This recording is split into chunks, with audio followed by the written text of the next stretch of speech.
This is not a good look for the bus.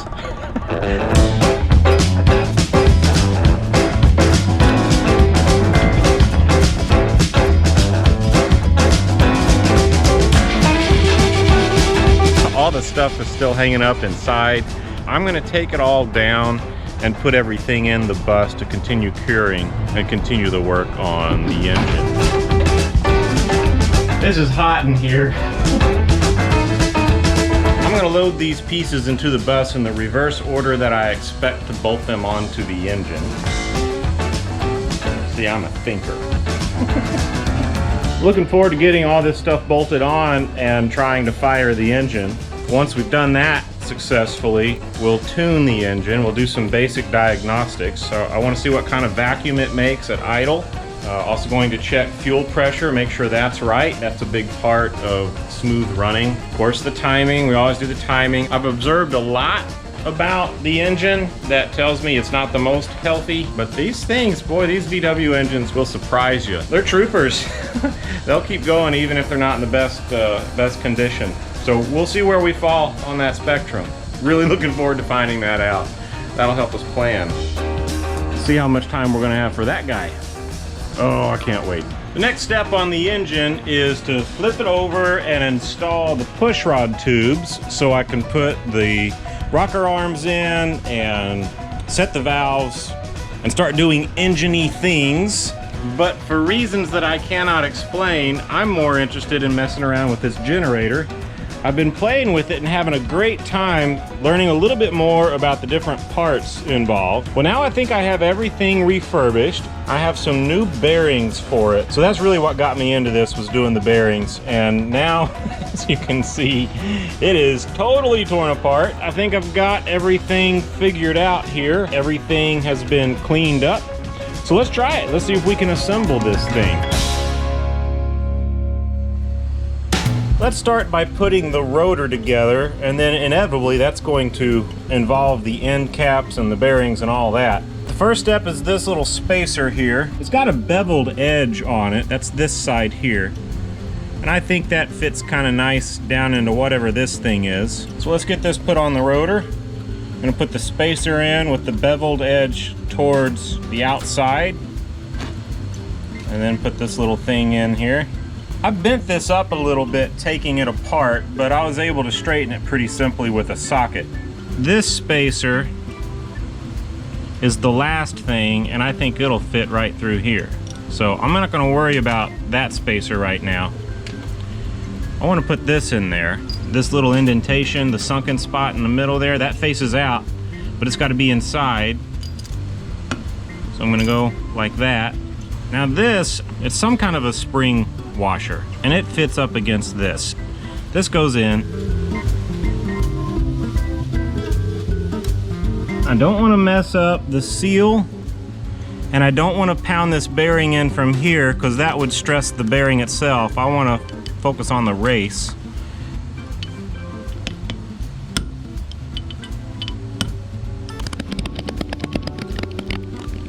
And then again, this spacer I'll put on from the outside.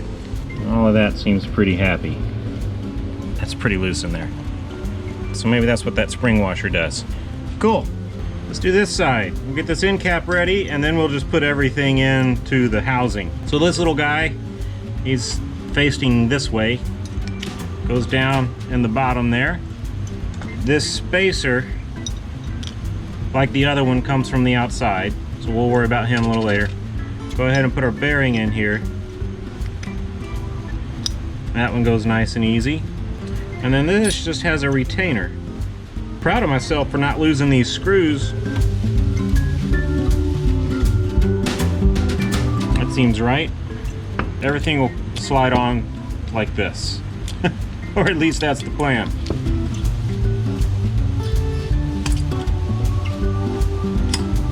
I don't want to forget this spacer on the outside. I'm going to send it through the other way so I avoid that little screw on the top. That was in the way. So the rotor has to go in from this end. So I have very recently learned. So we're going to slide the rotor through. Find that detent there. It's on both ends. I'm going to put a little bit of dielectric grease here, here, like that. That little spring washer is a booger. I don't want to mess up that washer. It's a fragile piece and I'm sure it's important. This feels good here. Okay. I'm going to go ahead and put these screws in. They go all the way through and thread into the other cap, and they actually thread all the way through that cap and are used to mount the generator adapter housing blower thing. There's some wires in there I want to watch out for as I pass this through. Alright, a brush. How many people have been on the side of the road replacing their brushes and lost this screw? Oh, that'd be aggravating. It's a tiny little thing and it's in there. If you were in the engine bay, this would be pretty challenging, I think. Of course, you know, there's somebody out there that just has the touch. Okay. Whoa. Gonna try it like this. A few finishing touches and I think we'll have an assembled generator. Spacer goes on here if it wanted to. Okay, I'm going to loosely install the lock washers and nuts for this end. We'll deal with this again when we start putting the blower housing together. Generator brush covers. These are never there, but I think they're an important part of the airflow. I think we want the air to come in this way, not through those big holes there. So I think this goes in. Uh-oh. This is why people don't deal with these.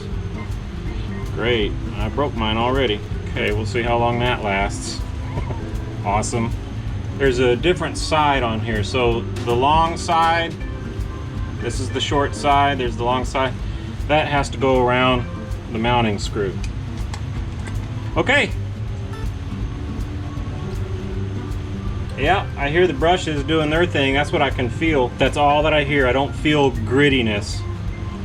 Those old bearings. So I am happy. I have a generator that appears to be in good shape. It was fun to play with this. So we'll see how this works when we get it all assembled. Next thing are the pushrod tubes.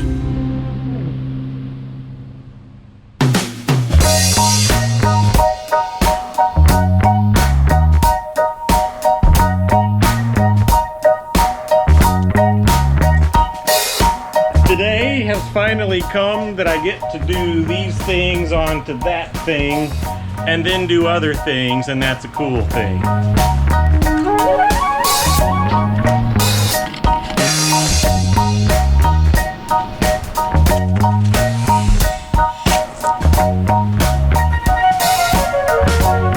I'm a first timer at this. I'm honestly not that big of a fan of these except for having in the Get Me Home kit.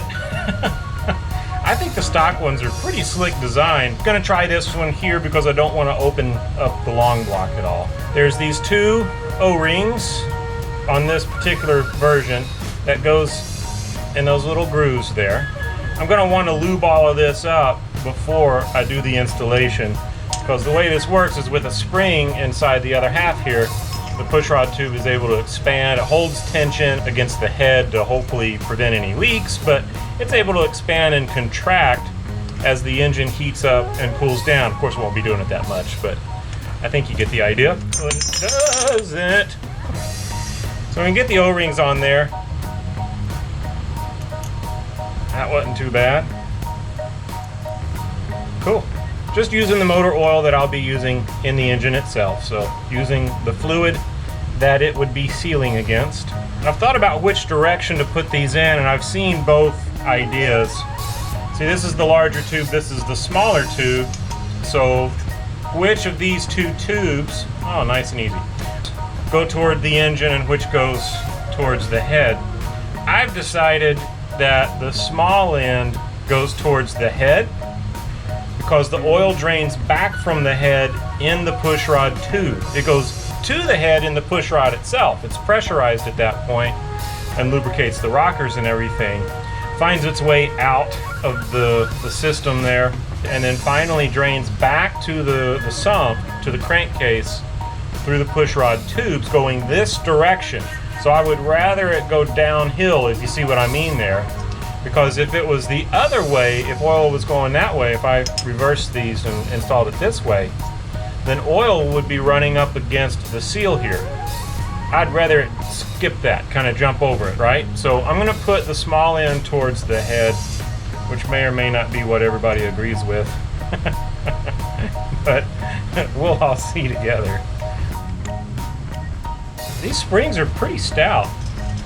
So there's a trick that I saw someone on the Samba mention where you compress these and then tape them up. It seems like a pretty slick idea because that should make it a whole lot easier to get these tubes into place. And then just remove the tape and they pop out, right? As long as I have it lined up nice and straight when I take the tape off, this should go well.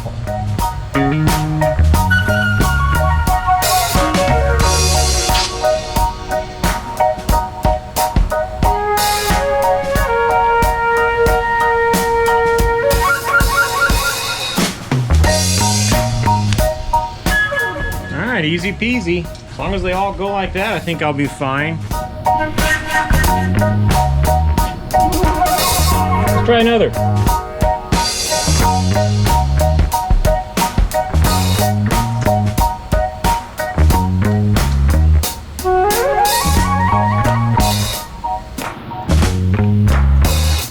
This one has been expanding, so I wasn't quick enough here. Let me get that scooted back in there. Okay, never works. Sealant is not absolutely necessary here, but I like the idea. So let's put a little bit of sealant on each one of these. I've just been doing them as I go.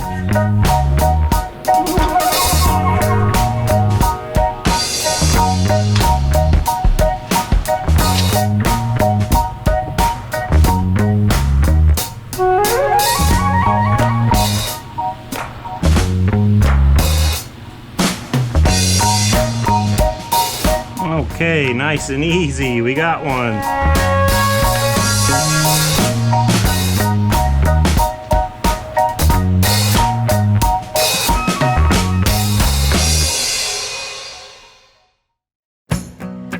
So these are the rockers for the 3/4 side, or the driver's side of the engine. Here stateside anywho.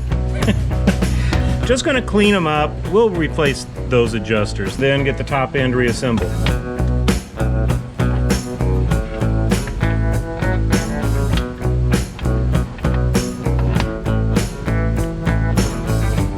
That's some gunk, but not scary gunk. So I believe this faces up. So that means this is the top. When this rocker is on here, the pressure is going this way. All right, so all the wear occurs on the bottom. It's a little bit of galling here. So I think it's pretty common to flip them over. You check the other side to see if it's been done before. This is the top, and it may end up being the bottom. We'll just do a full inspection. I think sometimes these get so thin that they break. That looks okay.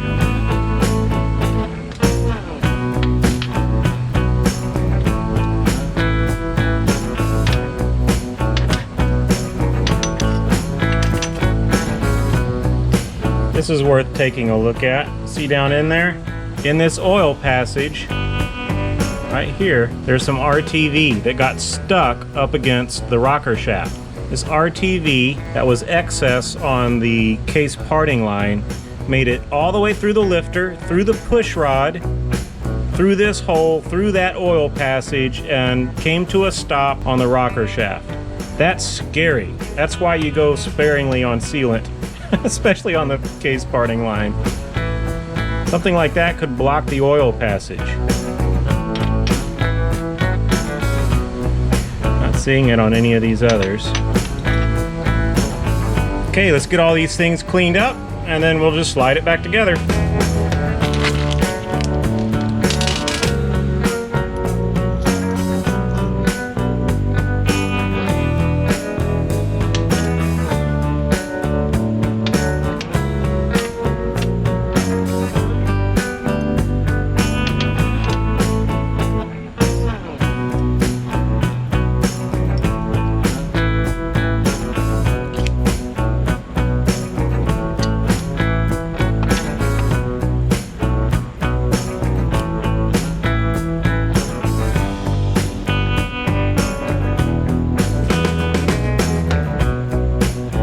was using this for the rockers, but I'm going to use something a little thinner. I'm going to put some Marvel Mystery Oil down the push rods. These are all cleaned up, ready to go. Put a little bit into the lifter, and a little bit down the push rod. That's a dried up seal.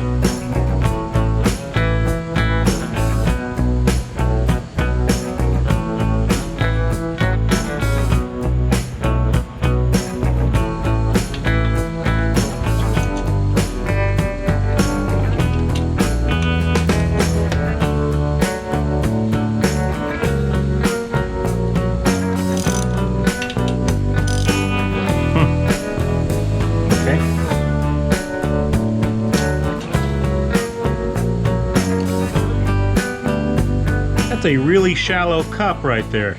And this rocker arm looks different than the rest of them. Oh, it's aftermarket. Well, there you go. These are all VW. This is aftermarket. And what do you know, it's not made the same. At least I wasn't seeing things. It just looked like this one push rod didn't go as far up into the cup as all the others, and it turns out that was true. I like to investigate stuff like that so that I'm not wondering about it. Here's some silicone valve cover seals. These look like they're gonna be really neat. I'm even gonna try them without sealant. So we'll see if that's a big disaster or what. Not sure about this one.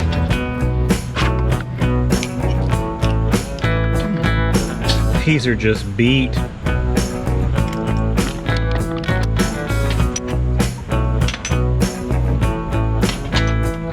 think I'm gonna put these on later.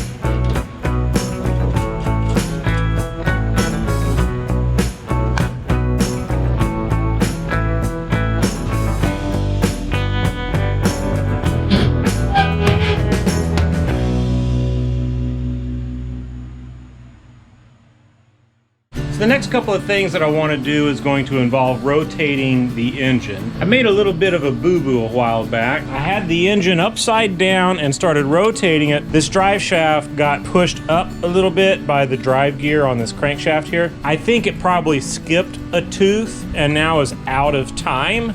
So I'll probably need to pull this shaft out, rotate it, get it back in there just right so that the engine is timed correctly. So I'm gonna have to rotate the engine to see where I am and watch the valves and all that stuff. Then I wanna put the distributor in there and leave it so I don't do that again. Also, I'll need to adjust the valves, which is, you know, that's a routine thing, but I wanna get that done now while it's easy, and that way we don't have to worry about it the moments leading up to a test fire here on the engine stand. So a couple of cool, kind of techie things to do here before we start putting parts and pieces on top of the long block.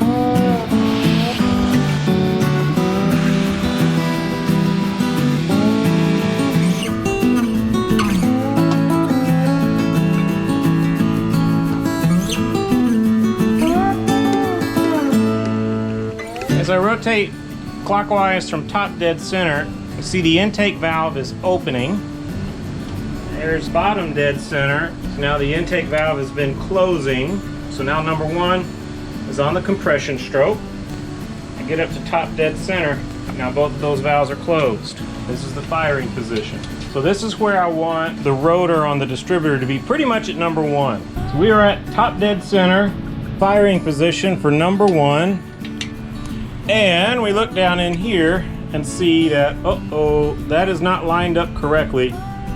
The offset is on the correct side, but it should be rotated around clockwise to where that slot is perpendicular to the case parting line. So it's this way, and it needs to be this way.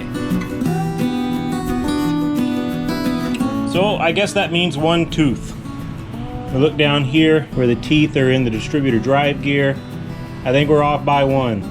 Dweezil's engine had this thing put in 180 degrees out, so they just wired it accordingly and the thing ran, but Let's see if we can avoid that today. So I'm thinking the tricky part of this is not necessarily getting the drive shaft up far enough to rotate it, but to prevent the two little washers hanging out on the bottom of that drive shaft from falling down into the engine. Then I've got a problem. It would be an absolute no-go to leave those in there. So if they fall off, we got to get them out, whatever it takes. And that could be more than we want to do. So I want to be real careful about this and try and prevent those two washers from falling off the end of that drive shaft, or just hope that I get lucky. Let's take a look. I'm going to be watching down here, see if those washers are misbehaving or whatnot. All I got to do is rotate this clockwise one tooth, or so I think. So all it takes to accomplish that is going to be good enough for me. Ooh, I hear some washers moving around in there. The drive shaft is hanging up on something. I don't think I have dropped the washers. I've heard them clatter around in there a little bit, which is ominous and scary. But I don't think I've dropped them in there yet. Well, I see the washers hanging out on the bottom of the shaft, which I'd kind of rather them stay put. I believe the washers were hung up on the end of the shaft and they were grabbing the drive gear. Man, I've chewed that drive gear up pretty well. I think I need to pull those washers out and make sure that there's two, that I haven't lost one, and that they're not damaged. This is like a game of operation. Holy moly. I banged this one up a little bit. That's what was hanging up. Yeah, this one's bent, so I'm going to replace this.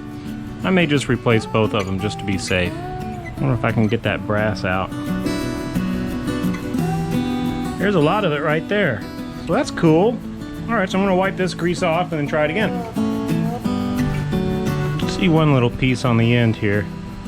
Alright, now let's see if I can get all that clean down in there.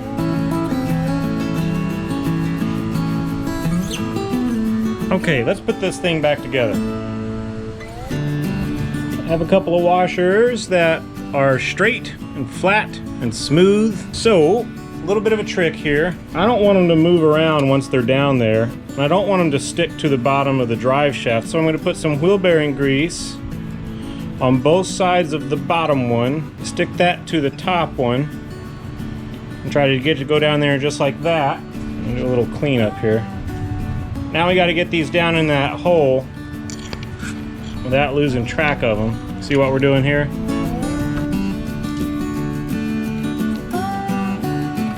Okay. Except for having a terrible flashlight, it looks like they went all the way down.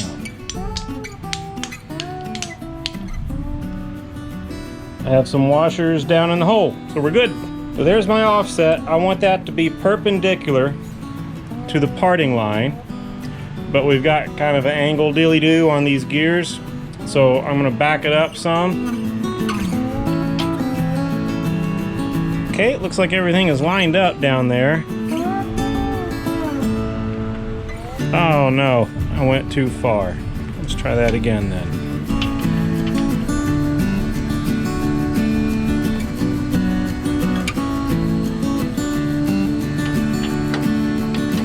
Okay, this time I was able to watch the gears. Oh, this kind of looks like the pictures. Hey buddy, how you doing? You checking my distributor for me? This seems right. I do, however, need to pull it back out and get that spring in. Of course I forgot it.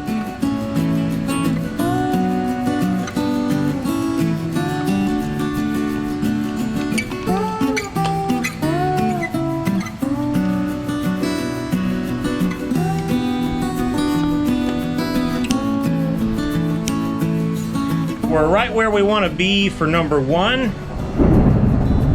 Sorry, getting a little bit of rain here.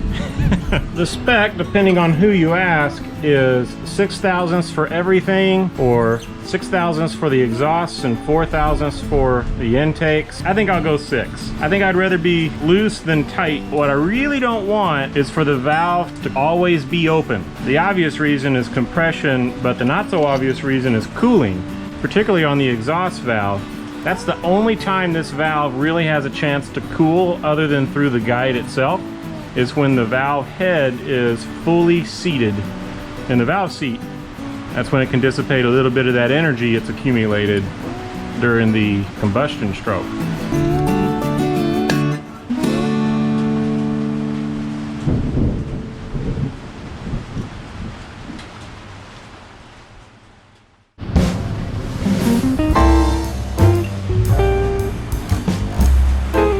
I believe this plug is cross-threaded. We're gonna run it and see what happens, but I think it's in there crooked.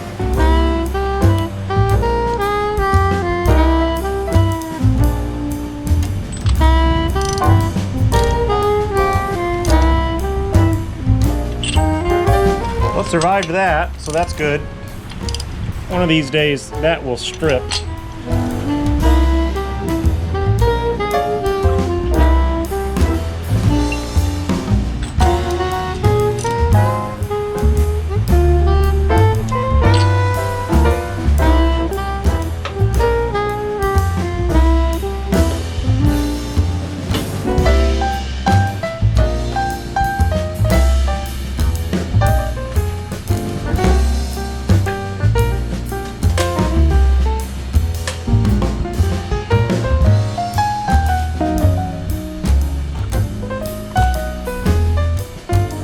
The next few steps I expect to go kind of quick. I've done so many mock-ups of the engine tin and all of the associated parts that I think it's gonna go pretty smoothly. We'll see. You never know. But that's what I'm thinking. And so I don't want to hit a dead end. And there's two things that I've identified that probably could use a little bit of attention ahead of time here. One thing, I don't have enough fuel pump gaskets. There's this one for the fuel pump stand. This goes underneath the stand. So it's this little adapter thingy, I don't know what you call it, but this thing goes in a hole in the case, and this is the gasket that seals it to the case. There's also this gasket that goes between the fuel pump and that little stand thingy. So you see there's holes for the mounting studs and a hole for the push rod itself. Layering these, like stacking these up, is the method used to adjust fuel pressure, which is something that we're going to want to check once the engine is running. So I'm going to need a supply of these. I think I only have this one, maybe two, and I like this one because it's nice and thick and I can use it as a template. Let's make all of the gaskets that we're going to need for this project and hang on to this one for the next one. I've got this gasket paper here, so it's really just a matter of putting the gasket on the paper, drawing an outline, and then punching these holes, which there's a pretty neat trick for that. I have this thing, which I call it a custom hole puncher for this gasket tool. It looks suspiciously like a 38 shell, but what do I know? Yeah.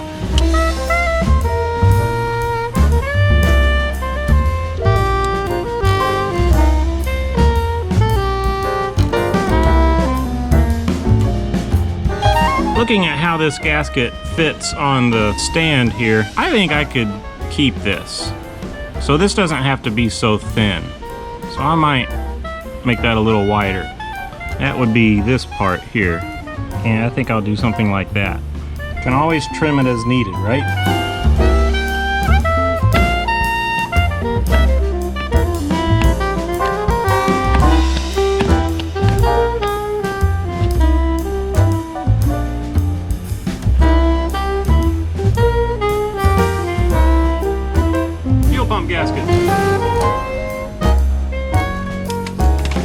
I'm cutting out 3 of these top gaskets, although I'd be surprised if we need that much. This gasket paper is pretty thick. One may do it, probably not. If I remember right, we want the pressure to be really low. It does make a difference with how the vehicle runs. Okay, 3 fuel pump gaskets 10 or 15 minutes later. Not bad, right? A lot better than waiting for something to show up.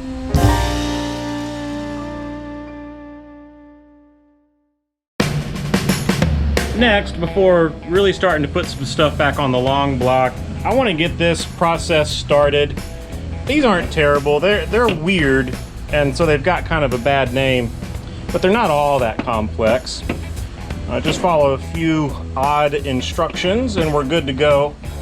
So I'm going to rinse this off, then fully disassemble it. I believe I've got the gaskets that'll be necessary. So we'll give this thing a good rebuild. I'm going to note what the settings are as I tear it apart and document them. Then I'm going to use standard settings. So we'll see if there's any difference between those two going into it and know where we started and where we came from. Other than that, we're going to take this thing apart, all apart, and dunk it in some of that carb cleaner stuff. That's, of course, the electric choke. This would not survive the carb cleaner.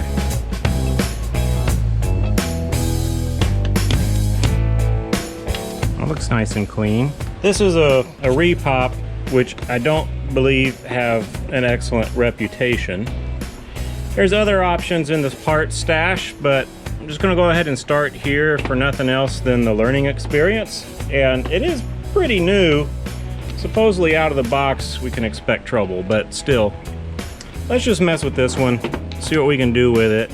At least get the experience of knowing why these are not good, supposedly. There's one gasket I'll need. I want that to be all the way there. And then this comes out, okay. That's interesting. So the 9/16 fits this a lot better than the 14. No style points there. I thought I remember a gasket being there. Ooh, look at this stuff. Well, that would block fuel, make it hard to run. Oh, there's the gasket. But, we set the needle level with this or a thicker one or a thinner one, or however that plays out.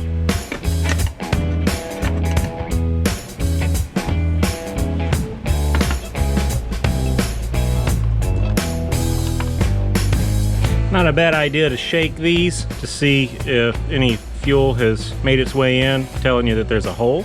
I don't see or hear anything. It's a little gritty, but not awful. I don't see a bunch of corrosion. That should clean up nice. I do have a jet right here.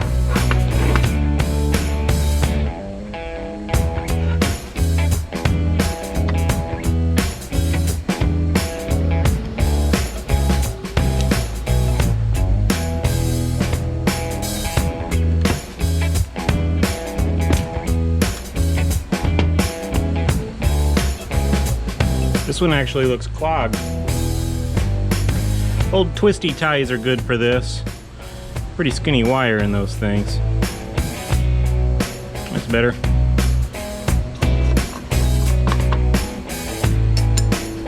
That's a 13. That's a 12. And it doesn't fit. That means that these are standard sizes. That's a 1/2 inch. I think I've shared my pet peeve of standard on metric and metric on standard. Here it is again, chasing me around this bus.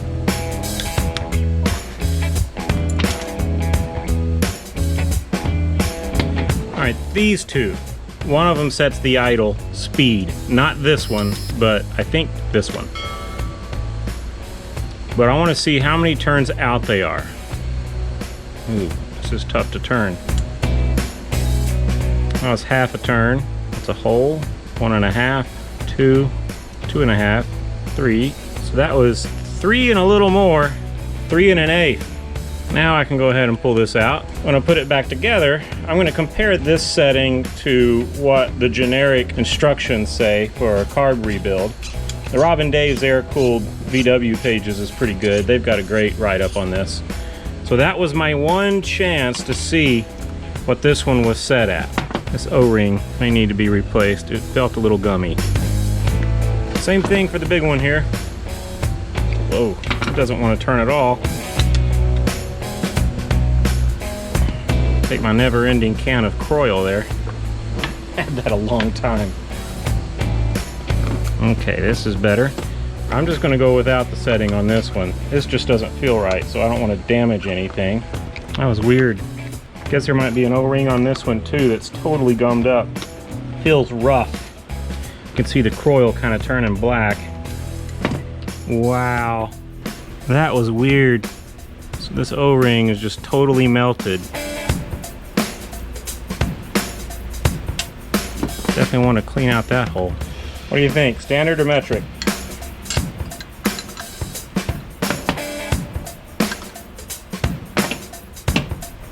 $17 fits pretty well. A little bit of corrosion on the outside, but that's okay. But yeah, this is a cutoff valve. When this thing's energized, it pulls that back and out of the way. I think I'm gonna leave him where he is. This is crusty. That's a little dry and cracked. I think I want to replace this. Since it's so new, there's no play in the throttle shaft, so that's a good thing. That's something you see on a worn out carb. Just amounts to an air leak that makes it impossible to tune. All right, I think I've got everything. So I'm gonna dunk this in the caustic bath and let it soak for a bit.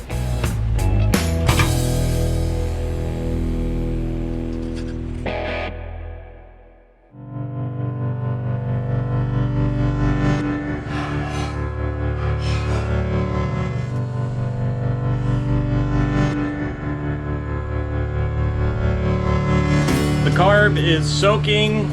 I think I'm all set. Let's go ahead and start putting some parts onto the long block. I've got what I think are the first things laid out here, but I'm pretty sure that I'm going to do something out of sequence. We'll just take it as it goes. This is going to be kind of cool. This is the fun part where we see the thing materialize.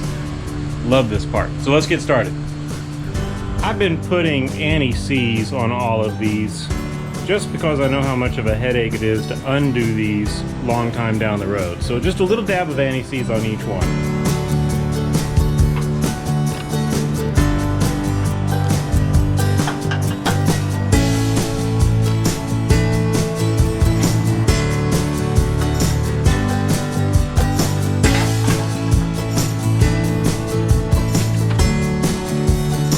I'm gonna try something with oil. But to do this thing, I'm going to need everything to be sealed up, and I want to change out the oil pressure sender. So I'm going to go ahead and do that now. I have an upgraded one that I can hook to the idiot light and to a gauge, so I get both of those. There's some debate over whether this one is worthwhile because it turns on the idiot light much higher, like twice as much PSI as this one, but I don't know. I kind of like that. Really what I like is the gauge. I want to have a gauge, and I don't mind having an idiot light too. There's something weird here though. This new one came with a gasket, and I think of these as being tapered threads, so I don't think I should need that gasket. Yeah, this is getting pretty tight before it even gets there, so I think that's plenty tight. I do not want to crack this. And so I'll just leave it like that. If I actually bottomed this thing out to use this gasket, that might be a bad deal. Thing that I want to try, I'm going to put marble mystery oil here, and that way it'll be pre-oiled to some extent before I start cranking the engine over. This will probably all drain into the crankcase anyway. Oh man, made a mess. I gotta take this off. Okay, I'm gonna take this back out too. I want to put some sealant on these threads here.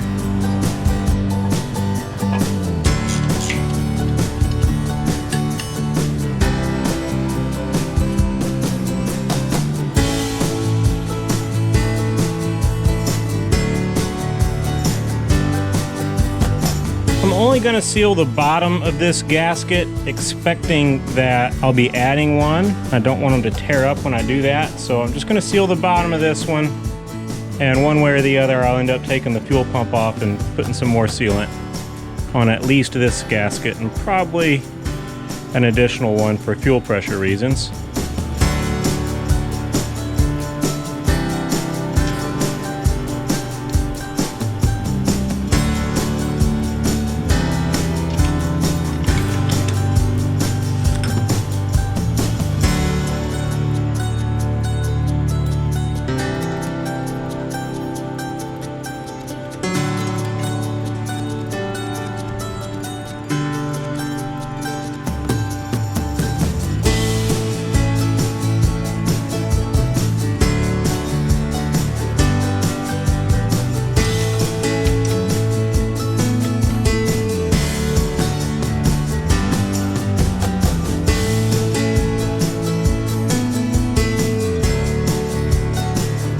So I've done this backwards again.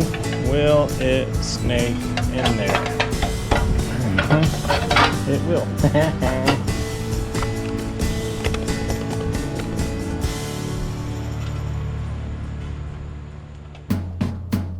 The carb is done soaking. It's been about 24 hours, so let's get it cleaned up and put back together.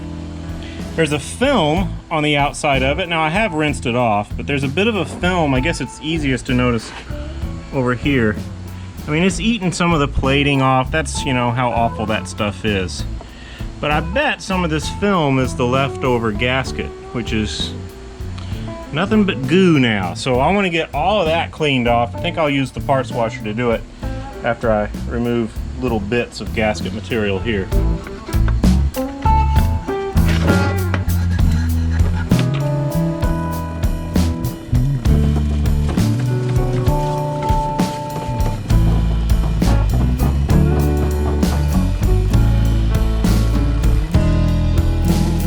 Here's our carb, all nice and pretty. Got it rinsed off and cleaned off. There's no film left. I've blown out all of the holes, except I missed one. Down in here, there is, let me point to it. There's this little thing here, this little plug, and underneath it, if I remember right, is a check ball, and that's something to, well, check. This plug is threaded with a 4mm thread, and that's how you get it out. Well, that happens to be the same thread as a taillight screw from a late Beetle taillight, and I don't know, this screw may be elsewhere too on different vehicles, but that's where I found mine. So I'm going to thread that in there, and now I'm one step closer to being able to pull that plug out. So I want to do this just as gingerly as possible. Let's see if we can come up with something.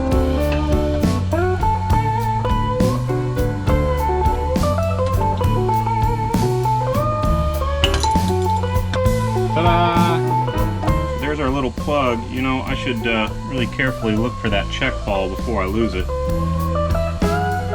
Tiny little guy. But now that we have this out, just want to clean it and make sure that its bore is clean. And make sure that I don't lose it. I think this empties out into here. So I want to see carb cleaner come through.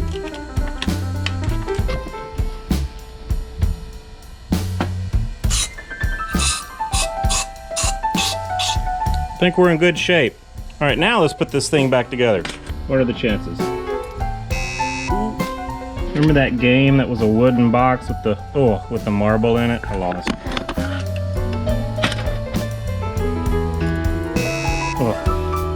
Haptic Garage trick shot number 1.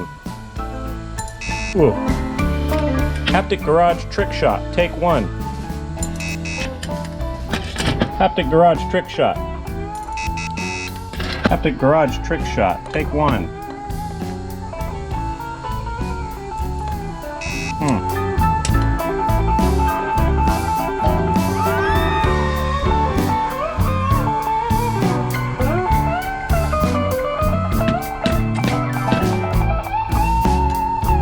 Okay, let's get this thing put together. I think I'll start with the body of the carb and just pick something. Let's do this one down here. We have this plug here, and I think the main jet.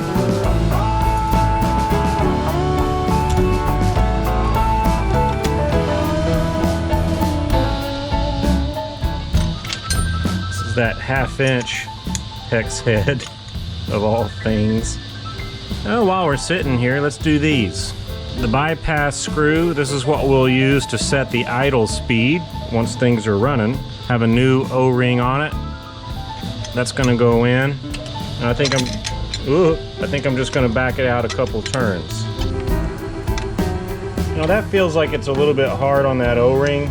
I'm gonna try something here. I'm gonna put a little bit of this on it, but don't think this will damage it, and it could only help make it a little easier to turn.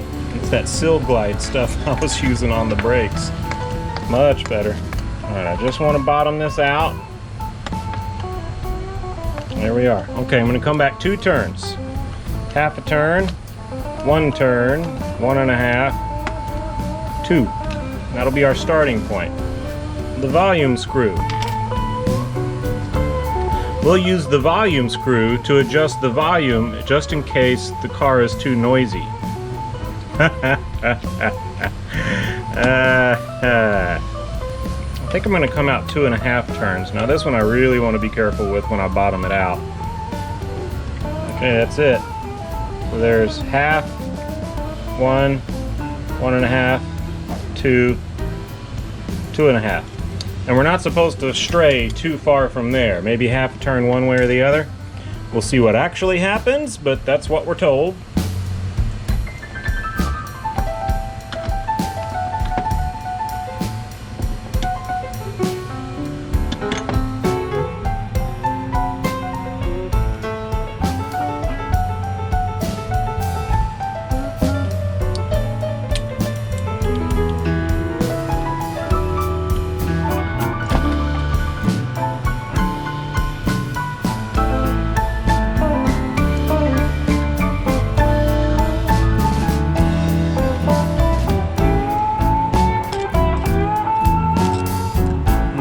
Put in whatever jet this is. I'm pretty sure that's the official title.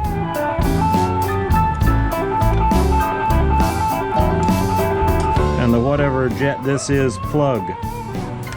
And the does weird things jet plug thing.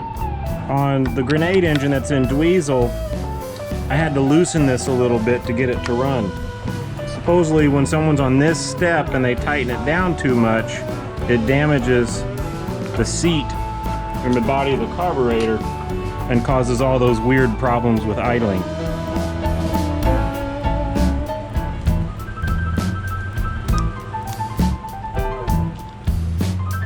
This one I want to check to make sure that the float can move freely all the way up and all the way down. Okay, that's cool. I've heard of them hanging up maybe over here somewhere where it needed to be filed down a little bit. Boy, that would be a real thing. Okay, we are complete except for all the things that I forgot. Let's do the top here. This is the 0.5 millimeter gasket that is correct for this carb. There's also a 1mm gasket for different carbs, and I think you put the two together for something else. This is the 9/16 inch wrench.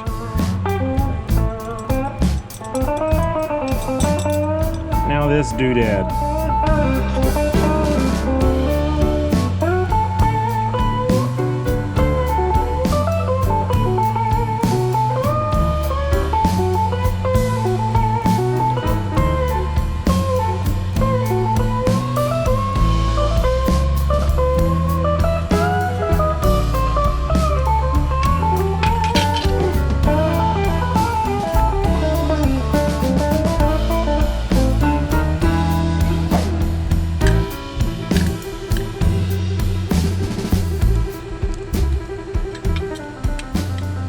Well, I have run out of parts just in time. Pick a gasket, any gasket. Nope, nope. Yep.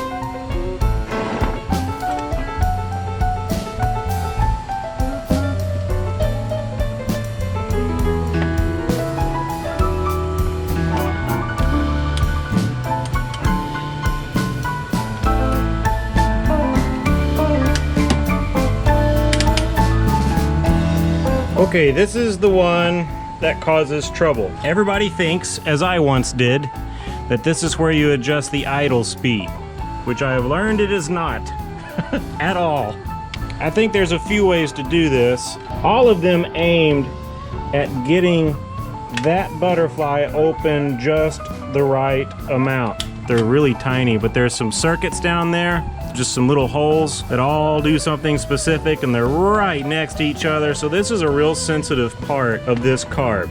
And what I want to do is on the lowest step on this fast idle cam thingy, right, the choke is doing this to it. But if I defeat that, I want to go all the way down to the lowest step. I want to put this 3/1000 of an inch feeler gauge in here. I'm going to back this out. So yeah, mine might have been pretty far off. So, okay, we're going to go until we just hit that. I'm feeling for a drag here. That'll tell me that I've made contact.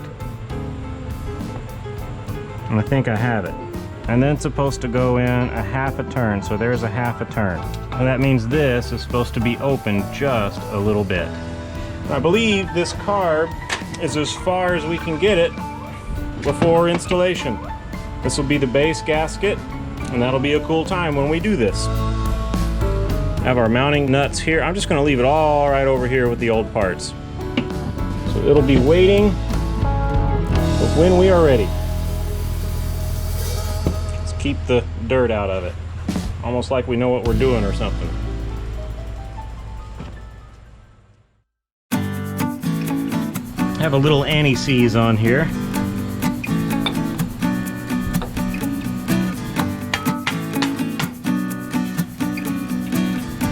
That is hitting the pulley tin, so we got to fix that.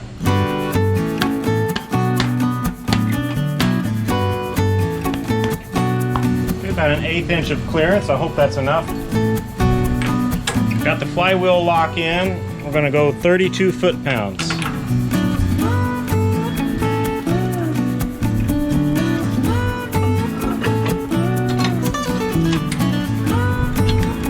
I have a sneaky suspicion that I'm going to regret using these lock nuts, which I don't think is necessary, and I imagine that they're kind of soft. So they may not come off very pretty someday.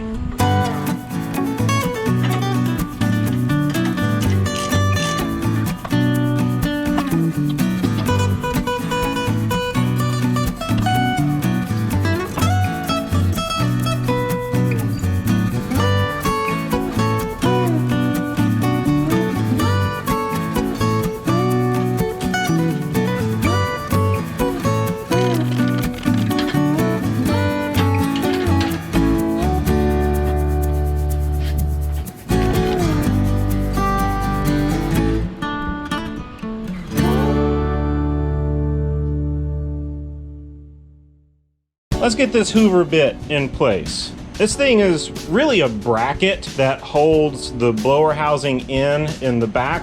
For a while there, these little things were like my souvenir when I'd go to a swap meet. Like if I didn't have anything on the list because I hadn't gotten enough work done, I'd look for these. And the best place to look for one of these is in the bin with all of the old oil coolers.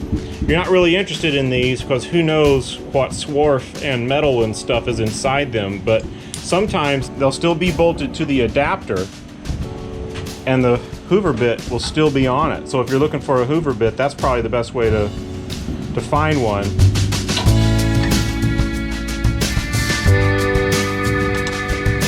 I think I'm going to freshen these wavy washers.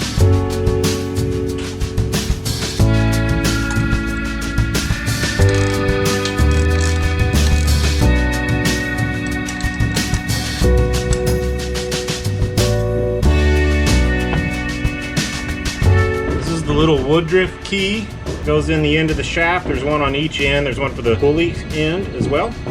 Apparently putting these in is easier said than done. I did the hard part. I didn't lose it.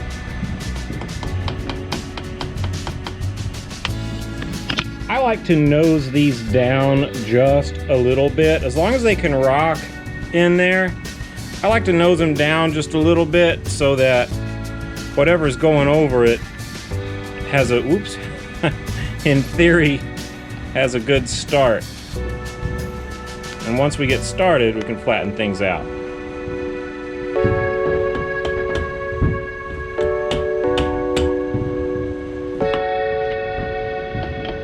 I don't really like hammering on bearings, so I'm going to try this a little differently here.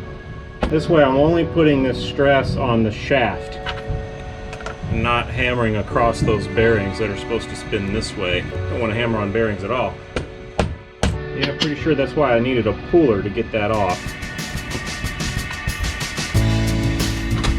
I want to get this oriented correctly. So the first part goes into the housing and we want that hole facing down. The second part is this little spacer dealie on the back of the third part. And this has the hole here that I covered up for spark plug wires. Now I've got my terminals, these guys, up so I can get the wires on there when I need to.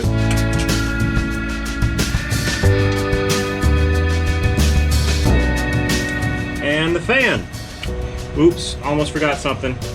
2 of the pulley shims here behind the fan. This odd wavy washer here. And this odd nut. It's huge to be what I think is a 12mm nut.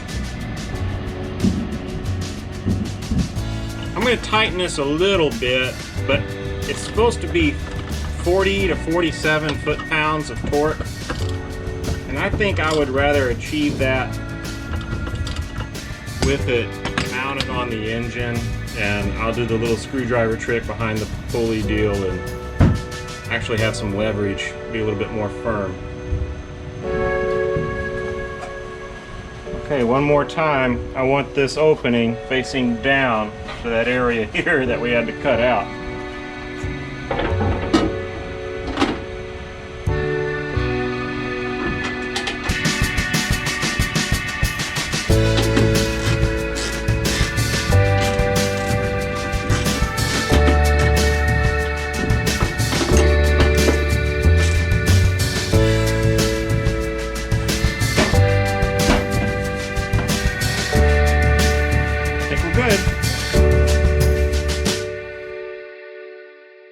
Time to put the intake manifolds on. I'm trying something. There's these little metal gaskets that go here, but I boogered this up a little bit just being careless. I've filed it down a bit, I've sanded it some and smoothed it as much as I could, but it's still a little boogered up. So I'm gonna try these instead of the metal gaskets and see how that goes.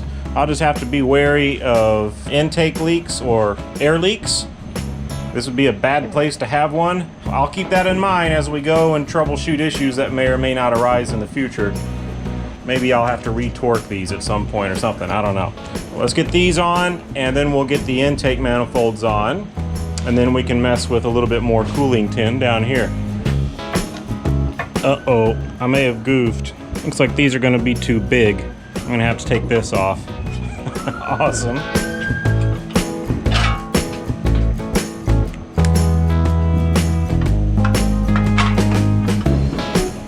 Same problem. I think we can slip this in here.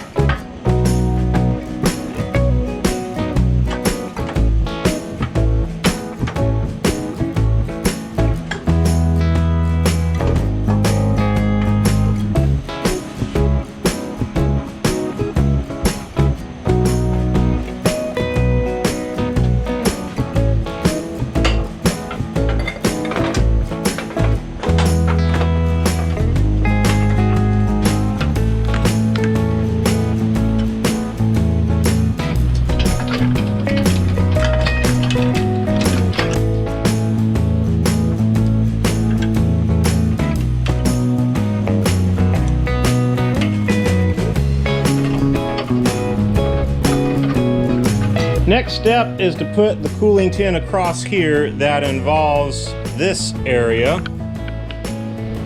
So there's a little bit of a loose end here on how I'm going to seal around these little rigged up contraptions. This has been fun, by the way. But I would like to seal it a little bit better than the gaps that would be left by this. Like, why not, right? On the original ones, on the real deal here, they've got these special gaskets that work a lot better than anything I'm gonna come up with. But this is what I came up with, so gonna try this. I have some aluminum foil. Gonna try and make kind of a wadded up gasket out of this stuff.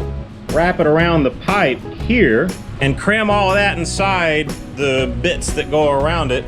And we'll just see if it stands up to the heat, like burning an aluminum can in a campfire or something. Good fun.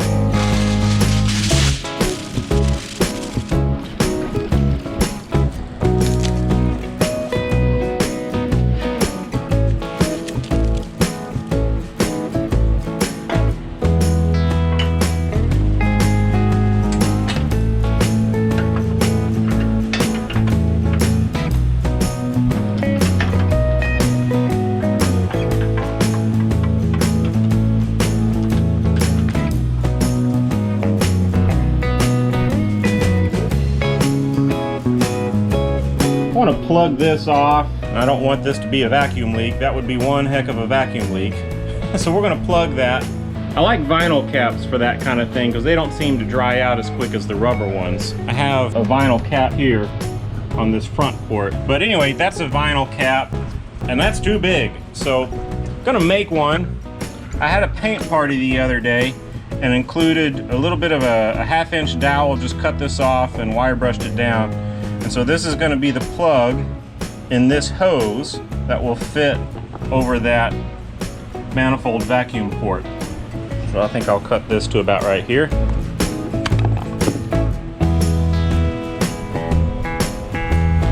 So this should make a nice plug. I'm going to turn that around so it's not in the way of dealing with this nut back here.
To me, are really only useful for holding things in place while you solder a real connection.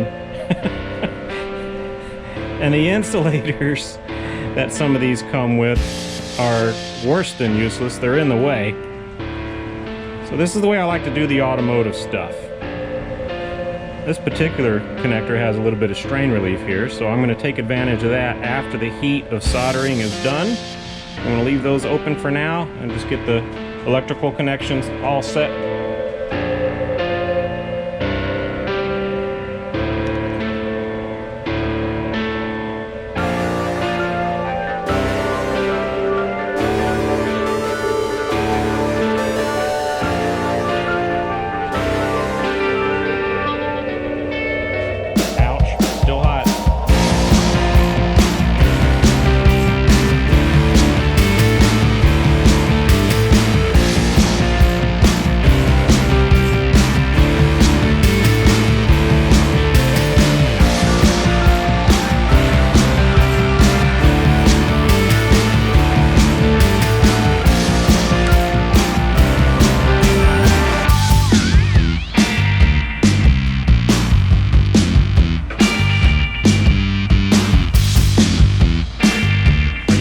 Dog.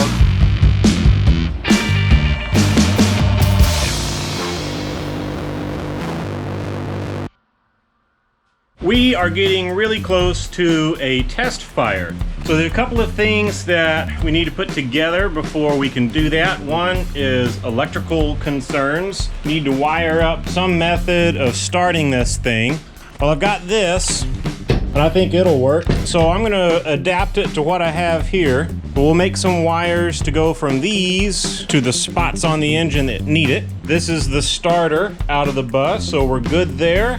Have a battery cable for the hot, the other one's the ground. Do some wiring, some electronical stuff, hook it all up, build oil pressure, and then see if it'll fire. The other thing that it needs is fuel, so I think I've got that all set. We'll rig that up and try to be safe about it.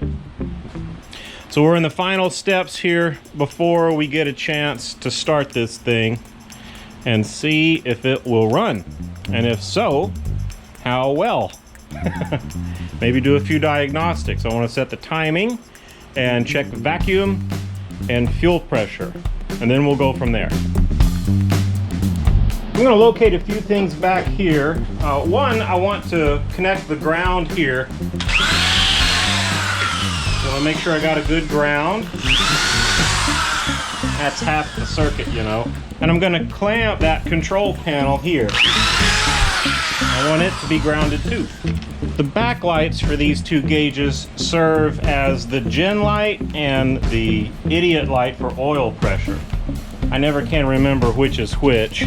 I think I put the oil pressure idiot light here with the oil pressure gauge. We're gonna hook this up too. I don't have an oil temp sender in this engine, so we'll just be looking at the light over here, which I'm assuming is for the generator. Oh, I don't know, but we can test them. I really do believe that these are worse than useless, so I always just take them off. The easiest way that I've found to do it, being that they're pretty hard plastic, is to soften it a little bit with the heat gun here. And once it softens, then you can just pull them off. Usually use 2 sets of needle nose, but this guy's kind of big. I was able to hold on to it. But that's the idea.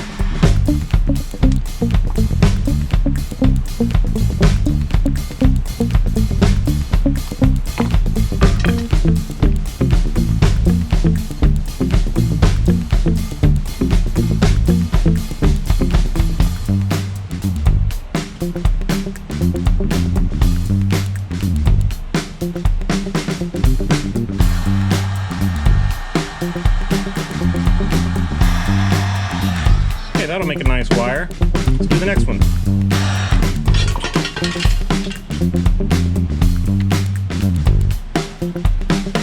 We've got a lead coming from the battery. We have the hot that goes to everything that needs hot. That's for the idiot light for the generator. This is our field wire for the generator. This just came off the bus. I'm going to replace these. This is the hot wire for the generator. This is the last wire. This goes to the coil, but I'm gonna leave it off until I've built oil pressure. Let's get the battery hooked up. On automotive stuff, we're gonna connect the hot first. And then ground. Nothing's melting, so that's a good start.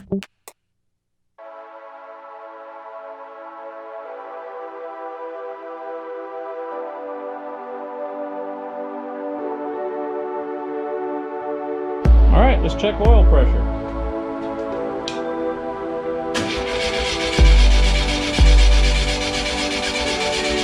So that's a good sign.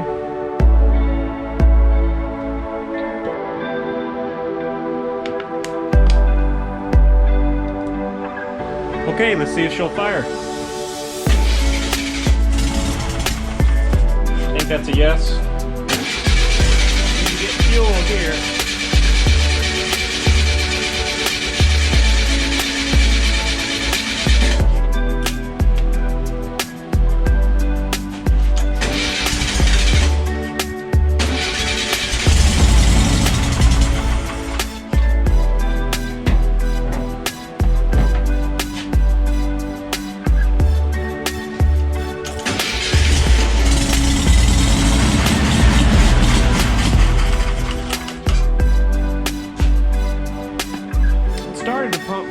Didn't keep pumping fuel.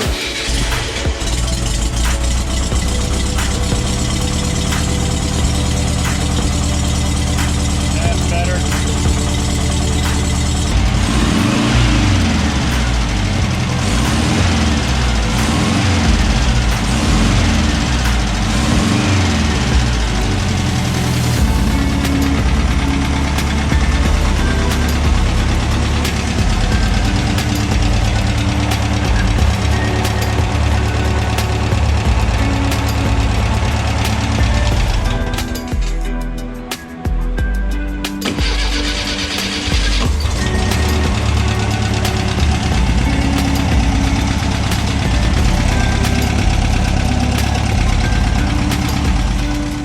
Went through and adjusted the valves, had an adjustment to make here on number 3 and on number 2.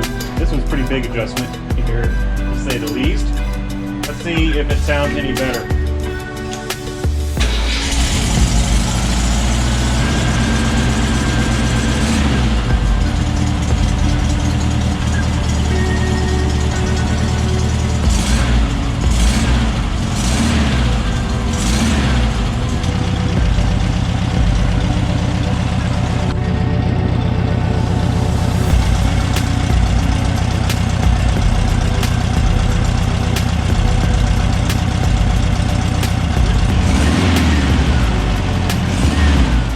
we're gonna do these two guys down here, the volume control and the bypass. So I need to have the thing running, and I believe the restriction of this air cleaner is important.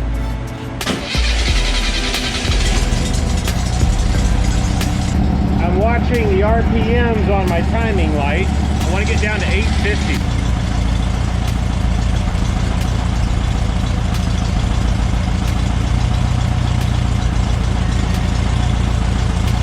Okay, we're going to set this volume control screw for the highest idle. Plus or minus half a turn here. Now I'm supposed to go in just a little. Okay, now I want to set my idle back down to 850.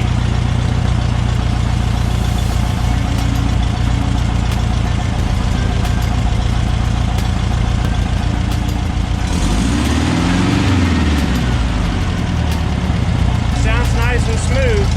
I'm going to check the generator to make sure the generator is charging. That's good. Let's check the fuel pressure. We'll take the air cleaner off, put our gauge in there.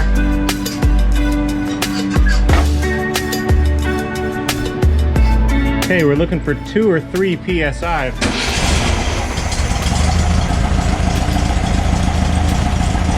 That's a little bit high. Let's go ahead and stack another gasket on top here.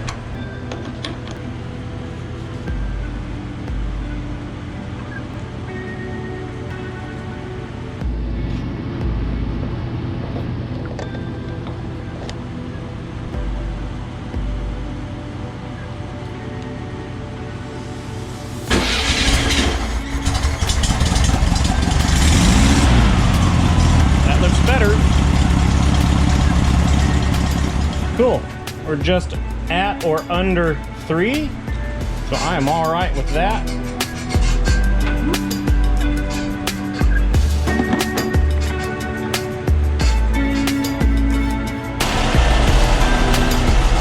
That's pretty good vacuum.